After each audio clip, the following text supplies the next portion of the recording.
Welcome back to the channel. Zach Lesage here. Today we're going to be covering over the top 10 best meta Pokemon TCG decks as we approach Toronto Regionals, which is the last major Pokemon tournament we have in 2024. As we enter into the last of 2024, early 2025, our metagame is changing up. We just had major events in Bogota and in Perth with some meta change-ups, and of course we've recently just had Sacramento, Stuttgart, and a few other events around the world. The way that I'm going to be ranking the videos, and I should also explain this, is that it's going to be based off of top successful decks at online and major tournaments, decks that might do well into that projected metagame, and sometimes popularity of decks. That might make the list a little bit different, so you might be like, hey, where's Raging Bolt? Well, Raging Bolt might have not necessarily seen as much success in this past week, or it might not necessarily be as poised into the current metagame as I see it. Again, these are only my opinions, so treat that as you will. We'll jump into our top 10 decks. Give this video a like, share, subscribe. The list for all the top 10 decks is going to be available in the pinned comments. And if you need any of the cards for these decks, check out our sponsors at Kayfabe Cards, PTC Geo Store, whether you're trying to get your cards in real life or online. Let's jump into our number 10 pick and see what's up. At number 10 this week, we have Lost Zone Box with Pikachu EX. Now, this is a deck where people are like, yo, Zach, how come this hasn't been on there? Well, it hasn't been as well positioned as it is now. There are a handful of decks in our top 10 that I feel like this deck does quite well against, and its results have been decent at major events lately, enough to snag that number 10 spot. Every deck can't be within the top 10, and it doesn't matter if it's your favorite or my favorite. I try to make these lists unbiased. I mean, if it was up to me, I'd have Gouging Fire in the top 10 because I love that deck. I won a League Cup with it, but currently not top 10 material. That's my opinion, obviously, but it's one of those things for you to consider as well. Lost Zone Box is going to be about getting cards into your Lost Zone with Colress and Comfey to eventually use Cramorant, Sableye, and Mirage Gate, activating those Lost Zone targets. Now, once you get to Mirage Gate, you can attack with a bunch of different Pokemon, including Pikachu EX, giving this deck a little bit more of a chance against the metagame. I think a list like this is about as standard as they come, but it is really cool. If you haven't put in your best guesses for the top 10 decks, or left a comment in the comment section, would really appreciate it if you could. It does boost the YouTube algorithm, whether it's saying nice vid, yo, what's up, Zach, or anything like that. Really does help out along the way. And if you haven't given this video a like yet, likes and subscribing to the channel is an awesome way for us to get to 25k subs. So Lost Zone Box, I think it's decently well positioned. It's going to take the right pilot. Decks like these are generally pretty difficult to play, but I think in the right circumstances, we can see Lost Zone Box make a deep run at either Toronto, any locals, League Cups, League Challenge, or anything of the sorts. Let's see what we got going on at number 9. Looking at number 9, we have Roaring Moon being in an Ancient Box deck. Now, Ancient Box is a deck that's seen success before, and sometimes it dips out of popularity. With some decks seeing success, like a lot of other single prize card or hybrid single prize card decks, such as the Lost Zone Box deck that we've seen, and a handful of players that are dedicated to be playing turbo aggressive decks such as Raging Bolt, Miraidon, Roaring Moon EX. Roaring Moon in an Ancient Box deck seems to have a solid position as we approach the Toronto Regionals. So this is not necessarily going to be one where it's seen some recent success. I believe this list is based off of the list that came 10th place or top 16 at Sacramento Regionals. So it's not like it hasn't seen success, but I do think this list has some answers to popular decks such as Charizard EX, can hold its own against Regidrago, and also with Gardevoir seemingly creeping up in the metagame with the results of Perth Regionals. Probably a decent time to break out the Ancient Box deck into the top 10 best decks. This is one of my personal considerations for Toronto Regionals. I have this deck packed on me. I have every deck in the top 10. In fact, I have every deck in the top 34 packed on me. I know, I might be a little bit crazy, and if you see me at Toronto, you'll see, right? I have all those decks. So it's one of those things where Roaring Moon in an Ancient Box deck seems really cool right now. We'll have to see how it ends up playing out. But if you do want to get access to any of the decks that are outside of the top 10, check out my Metafy group. You can gain access to that. I think it's like $10 a month, and you can get access to my deck list that I update all the time. So you might be like, hey, what does Zach's Conkeldurr list look like? Well, it might be featured outside of the top 10. So you update it there in Discord. Let's jump into our number 8s. Falling down a little bit in the metagame this week is going to be Gholdengo EX. Now, Gholdengo EX has seen some decent runs. However, I think as the metagame continuously sees a little bit more growth and some changes, there are some decks up at the top that are kind of beating Gholdengo out of the punch. I mean, I think it's really hard to play some of the decks that are in the mid-lower half of the top 10. I think that a deck that's number 8 could be all the way at number 6. However, I feel like the top 5 might be a little bit more defined at this current moment. So as we approach the metagame, a deck like Gholdengo EX is really just trying to evolve into Gholdengo EX so you can make it rain. The new Energy Search Pro A-Spec allows you to make it rain pretty hard with all those different colored energies that you can pitch to do 50 damage per. Having Togekiss, which is my preferred way to play this deck, allows you to have an opportunity to draw some extra prize cards along the way, which can just steal some games sometimes. Using a Cypher Maniac's code-breaking engine with Radiant Greninja and coin bonus makes this deck truly unique. I'm a huge fan of the Dango. I do expect that we will see some at Toronto and at locals. Like, it's a popular deck, and I think it went from niche status or cult-like status to it's actually a really good deck in this format, so that's awesome to see. It's just not as well positioned as it was a couple weeks ago. Things might change. We have our late night tournaments going on this week, so since I'm traveling to Toronto, I had to make this video a little bit earlier in the week than I otherwise would have. So maybe we'll see some things that make Gholdengo a little bit more favored. I think any deck currently within the top 10, heck, even any deck in the top like 20 is probably viable enough to win Toronto. Our metagame is quite wide right now, so just because you don't see your deck here, or it might be placed a little bit lower than it was previously, or you might just have different opinions of it, I think our metagame's wide open. I think most of these decks have a chance to claim the title of champion. Let's see what we got going on at number 7. At number 7, we have one of my favorite decks in the format, Terapagos EX with Dusknoir. I've only played in 2 major tournaments so far this season. I've actually played this at both tournaments. And here we have a take on Henry Brand's deck from Sacramento Regionals. I think that, again, this is the type of deck that could hold its own in our current metagame because it can compete with the Regidrago with Bouffalant. Maybe the Bouffalant allows you to compete with Charizard. Considering those are 2 of the upper decks, not to foreshadow too much, it does put this down a little bit, but this deck has a strong matchup against most turbo aggressive decks that are 2-prizers, such as Raging Bolts and Miraidon, and it can hold its own against quite a few other decks in format. So I think like Terapagos, just having that large bench with Area 0, having the option to use Dusknoir to pop extra prize cards. Additionally, with that Briar card, searching anything you want out with Noctowl or Pidgeot, this deck seemingly has it all. So I'm really excited to see it in this list. Definitely always a deck that I keep on me whenever I'm going to a League Cup, League Challenge, because I think it's just generally a solid deck. And if there's any deck that I feel that's just kind of been like, it doesn't get the love it deserves, this is definitely one of those decks where I think in this format it could probably deserve a little bit more love. In previous formats, it probably could deserve a little bit more love. I don't know. I'm just a huge fan of Terapagos EX in general, but we have it at number 7 based off placement right now. We'll have to see how it grows. I don't expect too many players to be playing this deck. I think at this point, there's a lot more kind of shinier toys and Surging Sparks that are keeping people more kind of focused on the game. We'll see what we have going on at number 6 next. At number 6, we have Dragapult EX with Iron Thorns. We saw this deck make top 8 at Stuttgart Regional Championships, and the Toedscruel seems to kind of pull this deck together. Really, the strategy is you can either be a Dragapult deck and or an Iron Thorns deck. Maybe your opponent has a lot of Pokemon that block abilities. That's great. If they don't really have anything that you're blocking with Iron Thorns, you could pivot into a Dragapult EX deck.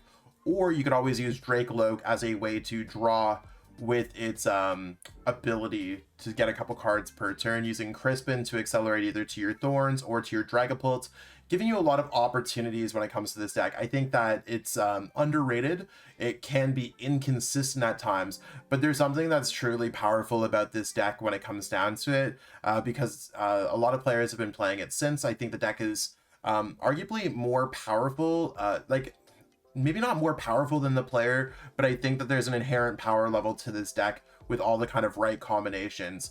So do I think we're going to see it pop up in Toronto? Yeah, I think we will. I think we're going to see it have some decent to light success at the tournament. Maybe it could get a top 8, maybe it can get some top 16 32s. It's definitely interesting enough, and I think that when it kind of gets to a format that we've had around for a while, and Surging Sparks didn't necessarily add a lot to this format. I mean, the only new card that I think we have in this deck is Terra Orb and Precious Trolley. No, that really, like, you're gonna sometimes go for the newer archetype or the different archetype. So number 6, I think it's a really cool pick. Definitely one of the decks that I want to experiment a little bit more with myself personally. And again, all these lists are available in our pinned comments in the comment section, so be sure to check that out. There are spoilers if you're watching through the videos, because it will feature all of the decks in the top 10. And if you need any of these cards, again, check out Kayfabe Cards, check out PTC Geo Store. They're in our description, and there's discounts for some of those stores. Let's jump into number 5. We're about halfway through this list. At number 5, we see an old favorite returning. We see Lugia VSTAR kind of spiking this list hard this week, from not necessarily being on this list after last week, right back to the top 5. Seems like there's not a lot of lightning type decks that are around. I know we just featured the Dragapult Thorns. That's one matchup to avoid. Maybe you want to avoid Lost Zone Box, but as Miraidon's kind of dipping out of this format, it might not necessarily be in this top 10 deck list. Wink, wink. It is one of those things where Lugia VSTAR, the lightning type decks go away. Lugia VSTAR is going to come out and play. We've seen Rahul Reddy take this to, I believe, a top 16 finish at the regionals in Perth. And I think that that's kind of the measure we should have, is where, see if Rahul's playing the deck. It's probably a decent play. And I think Toronto, the way the metagame's settling, sure, you're going to have to dodge some poor matchups. Sure, you could hit a Thorns. Sure, you could hit a Miraidon. But I think if you avoid those, Lugia VSTAR is just about as good as it always has been. And we look towards the top of the metagame. I feel like Lugia VSTAR seems like a solid choice in our current metagame. Using Lugia VSTAR to summon those Archeops to accelerate energies to your various Pokemon, including the single prize card Chinchino that can hit for a lot of damage with special roll. I've always been a huge fan of Lugia. It got me a top 32 last season, so I'm quite happy to see Lugia back at the top 5. Not sure if I'm necessarily going to run it, because Lugia and I are we have a shaky relationship. I think it's one of those things where I think a lot of people who've ever played Lugia know what I'm talking about. But it's one of those things where definitely a valid choice. So if you are a Lugia believer, I do think it's a strong choice for this weekend. Let's see what we have at number 4. We're starting to get to the really, really, really good decks for this metagame. Hanging out in the top 4 decks this week is going to be Klawf. Unhinged Scissors mixed with the Terapagos deck is something that I did not necessarily expect to see. But when the deck started popping out at Sacramento, then kind of traveled into Stuttgart, and then really kind of like became a meta deck. It's actually been one of the most fun meta decks that I've been playing, and I think it's just so cool, especially when I kind of think of it as like a poison Terapagos deck. So as we see the Terapagos Dusknoir deck, that was a little bit lower than normally what it would be. I think a lot of it has to do with Klawf being in here and being another Terapagos deck, and being able to hit those numbers because of Binding Mochi, plus Brute Bonnet Poison, plus rating Hisuian Sneasler, and maybe even if your opponent knocks you out, you can get that extra 5 poison damage counters in between turns with Pecharunt. Now, I really think that a deck like this has a lot of options. I think it has a lot of really solid matchups. And a lot of players haven't necessarily put in the time and effort. If they blinked over the past couple weeks, they might not even know that Klawf Terapagos is a deck. I fully expect to see this throughout Toronto. Very popular deck, and it had such a strong conversion rate at some previous regionals that you should probably pick up this deck and give it a few reps, because it might just be the deck for you. Goal is really to poison our Pokemon with Brute Bonnet to do extra damage with Klawf or Hisuian Electrode V, having a handful of different type advantages in the format, on top of using Terapagos EX as an Area 0 activator and main attacker of this deck. A lot of really cool tech cards, and I love seeing all the cards like Oranguru V, Hisuian Electrode V, Pecharunt, Radiant Hisuian Sneasler, and more kind of all coming together as this kind of army of misfit Pokemon that I typically have in my extras bin, but now they're coming together. I just recently put out a full deck guide on how to play this deck on the channel, so if you haven't got a chance to see that, it does show you how this deck works, the strategy, tournament ready deck list, and some really great gameplay. Let's jump in at our number 3 deck. At number 3, we have Gardevoir EX, and we're going to be going with Henry's winning Baltimore list. I've seen a lot of my friends, such as Josh Frink, see success with this list over this past weekend. We saw Gardevoir win in Perth, and have some other deep finishes in Perth. So I think it's really one of those things where Gardevoir seems like it's well positioned in our current metagame. I think Henry's list has kind of been the default go-to way to be playing Gardevoir EX ever since they won that regional championships in Baltimore.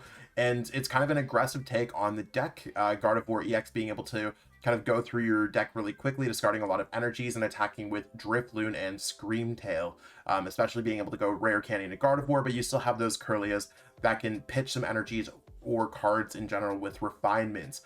We have seen a handful of different ways to be playing Gardevoir, whether it's Call Bell, Precious Trolley, Unfair Stamp, or Secret Box. So I think if you've been experimenting with any of those, they're all probably great. However, it usually just ends up coming back to Henry's list being the most successful list of them all right now. I think Gardevoir is going to be really played by a lot of top players at Toronto. So if you haven't necessarily played against this matchup in a couple days or a couple weeks, or maybe it's a good time to refresh against it. I think our top two decks are really just the top two decks of our Surging Spark formats. Not really too much change here, but we will jump into our number two and see exactly what we got going on with that. Here we have Charizard EX, the deck that won and came second at the Stuttgart Regional Championships. And I think Charizard EX is arguably in one of the best positions it has been in a long time.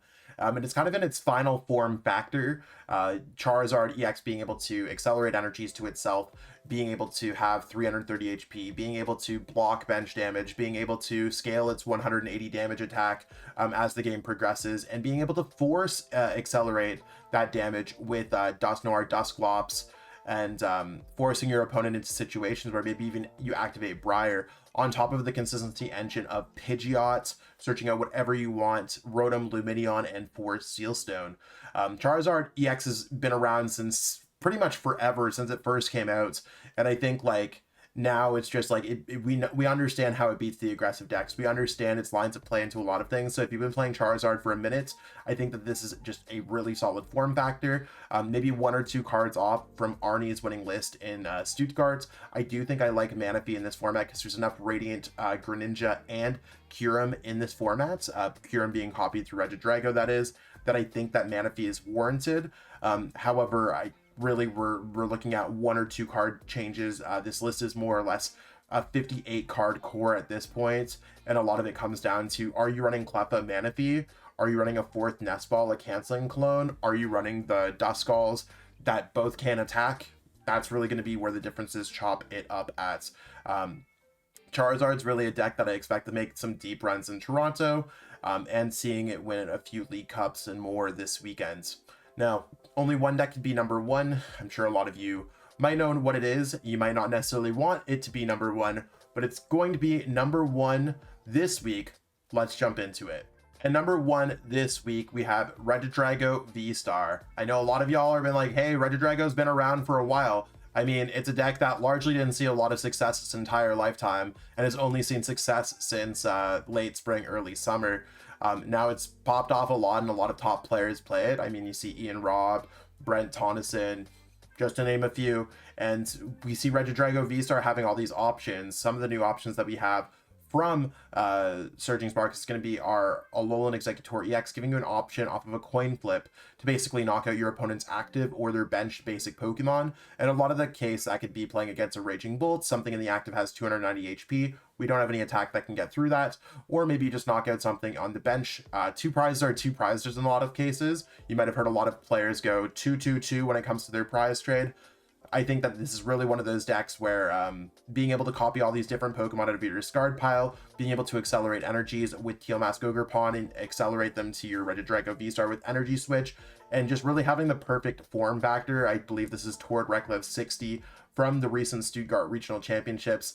It's just really the deck that has it all, and it's really reminiscent of the Mewtwo and Mew GX deck that Henry Brand used to win the 2019 World Championships, and also the deck that the Mewtwo and Mew Pika ROM deck that I played at the Players Cup to win that tournament. Now, it's one of those things where history often repeats itself. I think Regidrago has all the options, so it comes down to a point of Regidrago VSTAR is just incredibly powerful. has a lot of really great matchups, and where it doesn't have great matchups, it has all the power of options, which can carry a lot of top players just from making the right choice. So the right form factor, the right choice, the right text, well-discovered deck honestly seems like it's going to see success at the Toronto Regional Championships and beyond. We'll have to see how anything shakes up, but we will be covering everything on the channel going forward. That being said, let's check out my outro, and I'll close things out from there. That's what we got going on for our top 10 best decks of the week. I appreciate everyone tuning in, and if you haven't left a comment being like, hey, where's this deck? Where do you rank this deck, Zach? Or even, are you going to go to Toronto? Yes, I am going to Toronto. I do get back to all comments on this channel, so I really would appreciate. It also helps boost the YouTube algorithm. I'm sure you've probably heard me say that. Even just being like, nice vid, or hey, here's some constructive criticism, I totally got you. So I appreciate all of y'all. If you're trying to up your game, hit me up for some coaching on metafy.gg/@sacklessage. Totally love to help you take your game to that next level through some Pokemon TCG coaching. I'm going to be at Toronto this weekend, so I'm really excited to see everyone there. Hopefully it's a successful tournament for me as I pursue my World Championship invite. And for anyone else who's traveling or just attending the event, whether a spectator or a player, I hope you have an awesome weekend. And if you're watching it from home, hopefully there's some awesome stream games. I really enjoy watching the Pokemon TCG from home, even when I can't go. The FOMO is real, but sometimes you can make the best of it with a bowl of popcorn, watching your favorite players play it out for the title of regional champion. That being said, I will catch up with all y'all later. Peace out and have a great one. Want to support the Shuffle Squad? Be sure to check out all of our sponsors in the description to pick up Pokemon TCG singles, sealed, and PTCG live codes.